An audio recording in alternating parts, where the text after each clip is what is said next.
है मसीह का प्यारा वचन, ये है वचन प्यारा। परमेश्वर के धन्य नाम की महिमा हो। प्रभात मनन के सत्र 2314 में आप सभी का बहुत ही विनम्रता के साथ स्वागत करता हूं। आइए आज के मनन के लिए हम पढ़ते हैं याकूब अध्याय 5 पद 16। इसलिए तुम आपस में एक दूसरे के सामने अपने अपने पापों को मान लो और एक दूसरे के लिए प्रार्थना करो जिससे चंगे हो जाओ। धर्मी जन की प्रार्थना के प्रभाव से बहुत कुछ हो सकता है। पढ़ी गई पद अक्सर कलीसियाओं में प्रार्थना के संबंध में प्रचार करते समय हम में से ज्यादातर लोग उद्धरण करने वाली एक पद है। विशेषकर पद के अंतिम भाग, धर्मी जन की प्रार्थना के प्रभाव से बहुत कुछ हो सकता है। इस पर दो पक्ष नहीं है कि धर्मी जन की प्रार्थना से बहुत कुछ हो सकता है। कौन है धर्मी जन जिसकी चर्चा इस पद में की गई है? निस्संदेह हम कह सकते हैं कि यहाँ बताए गए धर्मी जन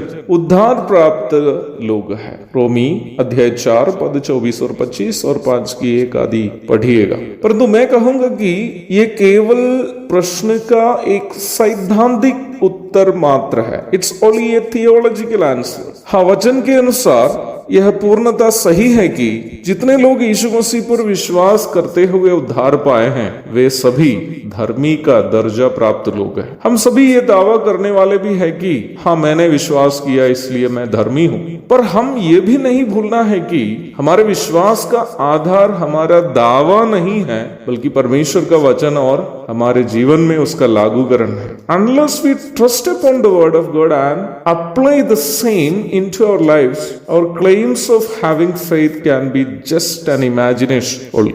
कहने का तात्पर्य यह है कि यदि हमारे अंदर वास्तव में विश्वास है तो यह विश्वास हमारे प्रतिदिन के जीवन में दिखाई देगा ही। याकूब की पत्री का मुख्य विषय वस्तु भी विश्वास का ये प्रदर्शन ही है। प्रारंभ में पढ़ी गई पद में भी याकूब बहुत ही स्पष्टता के साथ एक उदाहरण दे रहा है कि ये कैसे पहचाना जा सकता है कि कौन वास्तव में धर्मी है अथवा वास्तव में उद्धार पाए हुए है। देखिए याकूब यहाँ क्या कह रहा है, इसलिए तुम आपस में एक दूसरे के सामने अपने अपने पापों को मान लो और एक दूसरे के लिए प्रार्थना करो जिससे चंगे हो जाओ। इस पद के अनुसार धर्मी की पहचान क्या है? धर्मी की एक पहचान यह है कि वह अपने पापों को दूसरों के सामने स्वीकार करने के लिए तैयार हो जाते हैं ताकि आपस में मेल मिलाप हो।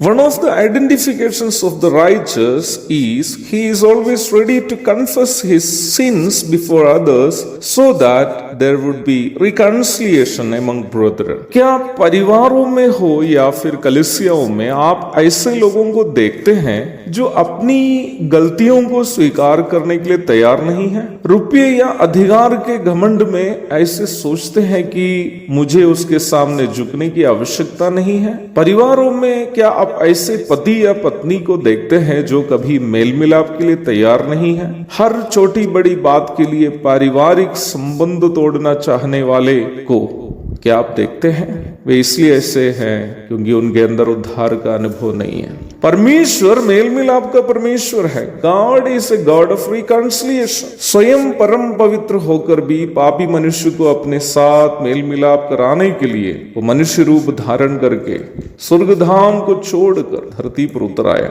यदि हम वास्तव में उस परमेश्वर की संतान है तो हमें अपने कमी घटियों को स्वीकार करने और अपने भाई बहनों के साथ मेल मिलाप में आने में कोई दिक्कत नहीं होगा। हमें मेल मिलाप करने में इसलिए परेशानी होती है क्योंकि हम मेल मिलाप का परमेश्वर को नहीं जानते। हमें मेल मिलाप का परमेश्वर के साथ कोई संबंध नहीं है, इसलिए हमें मेल मिलाप करने के लिए परेशानी होती है। जब याकूब कहता है कि धर्मी जन की प्रार्थना के प्रभाव से बहुत कुछ हो सकता है तो ये बात नहीं भूले कि याकूब यहाँ उन मसीही विश्वासियों का जिक्र कर रहा है जो वास्तव में उद्धार पाए हैं और जिनके अंदर अपने पापों को स्वीकार करने और दूसरों के साथ मेल मिलाप करने का स्वभाव है। एक और शुभ दिन की धन्य कामनाओं के साथ आज का मनन में यहाँ समाप्त करता हूँ। प्रभु आप सबको आशीष दे। आमीन।